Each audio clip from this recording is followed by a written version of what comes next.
Hey, welcome to the podcast. My name is Mike, and we are currently walking through the Gospel of John, looking at the life of Jesus. And we are in chapter 13. The scene is Jesus and the guys are in a borrowed upstairs room eating together. Judas has just left to go do what he had planned in his heart to do. No one really knows just what he's up to. They soon will, but Jesus knows. And Jesus still eats with him, even washes his feet, lets him sit at the place of honor. But when Judas goes out into the dark, it kind of begins the countdown clock for the crucifixion of Jesus. Jesus begins to offer kind of a end-of-life final words kind of speech to them. Again, they have no clue, but he does. And if you have a Bible that's got like the red letters, which are the actual words of Jesus, you will see how there are pretty much nothing but red letters for the next 4 chapters. Jesus had a lot he wanted to say. He had a lot he wanted to leave them with, and I would encourage you to read them for yourself and see what Jesus might be trying to say to you through all of it. Well, we left off last episode with Jesus telling them to love as they had seen him love, that love would be their mark of discipleship, that the world would take notice of their love and then know that they got that from him. Then, foreshadowing the events that were about to unfold, Jesus tells them that he's leaving and they can't go with him. Well, they're a bit confused, and it's Peter, of course it's Peter, who speaks up and asks, "Lord, where are you going?" And Jesus replied, "You can't go with me now, but you will follow me later." And Peter says, "Well, why can't I come now, Lord? I am ready to die for you." Jesus answered, "Die for me? I tell you the truth, Peter, before the rooster crows tomorrow morning, you will deny 3 times that you even know me." You know, I think the toughest failures to get over are the ones we pridefully declare would never happen to us. That's why this verse in 1 Corinthians chapter 10 has been such a good reminder to me. It says this, "Don't be so naive and self-confident. You're not exempt. You could fall flat on your face as easily as anyone else. If you think you're so strong that you could never fall, you would never blow it, you would never break your marriage vows, you would never make a shady business deal, you would never disappoint your kids, you would never, ever lie to your parents and cover your tracks, you would never turn your back on a friend, you would never take a spiritual nosedive." It's saying you are naive. And in your prideful self-confidence, you are actually in more danger than those who actually believe that all of this is possible. You know, that's what makes the Titanic one of the most famous failures in history. The visionaries, creators, engineers, this incredibly luxury liner were certain that this was one ship that would never sink. Its 26,000-ton hull was believed to be indestructible. As it left port for its fateful voyage, a passenger, Mrs. Albert Caldwell, asked a deckhand, "Is this ship really unsinkable?" The crew member replied, "Lady, God himself could not sink this ship."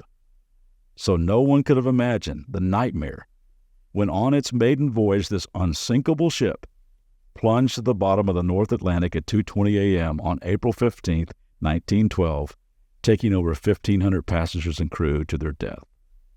The most staggering failures in life are the ones you thought would never happen to the unsinkable you. And when they do, you're left to wonder if you'll ever resurface again. That's how we find Peter after the crucifixion of Jesus.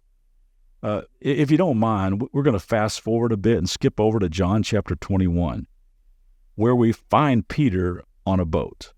Now, it's not a luxury liner in the North Atlantic, just a small fishing boat on the Sea of Tiberias, and the boat itself is very, very stable. He's the one that's not. He's sinking, drowning in a sea of regret, probably replaying that night over and over in his mind, asking himself, how could I have done that? Some of you know the story. After Peter makes this boast about being strong and dependable, courageous and loyal, unsinkable in his devotion for Jesus, "I will die for you before I would ever disown you." On this very night, Jesus is arrested and led away to stand trial before the high priest Caiaphas. Peter follows from a distance and sits down to warm himself around a fire there in Caiaphas' courtyard. He's in a crowd of people, but he's trying to lay low. And 3 times people identify him and say, "Hey, I know you. I recognize you. You're one of his followers." And Peter says, "There's no way. I've never seen this guy in my life." Another person says, no, I'm certain. I've seen you with him. I just saw you with him in the marketplace the other day. Peter says, I'm telling you, I don't know the man. He said, and another person says, yeah, you're one of them. Your Galilean accent gives you completely away. And Peter begins to curse and swear, and he says, I don't know the man. And a rooster crows. Luke chapter 22 tells us that Jesus turned and looked at Peter. Imagine what that scene must have been like.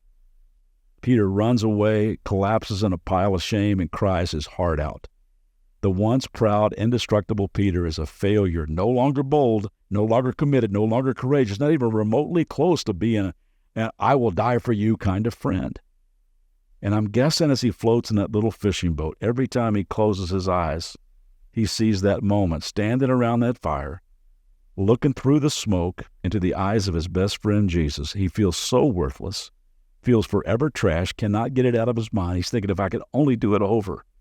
As he floats there on the water of regret, he's just about to the bottom. Can you relate? I think every one of us have floated in a boat called failure. Some of you may be riding in it right now, and you feel sunk, deflated, ashamed, embarrassed, and you're wondering if you'll ever resurface again. You're thinking, man, I've ruined everything. I've destroyed my relationship with my spouse. I've gambled away my savings. My addictions have cost me my career. My kids may never speak to me again. My folks will never trust me now. I've betrayed my best friend. I've really broken God's heart. How in the world could I ever resurface from my failures and find renewed hope and purpose? Is there a way to rise above my embarrassment and my regret and my remorse, my guilt, my shame? Well, I like to tell you there is. And I want to spend just a few episodes looking at this experience of Peter. I think there are at least 3 things that he does right. The same things for anyone who needs to resurface. So come back tomorrow and we'll start unpacking that. And spoiler alert, there is hope for every failure. See you back tomorrow.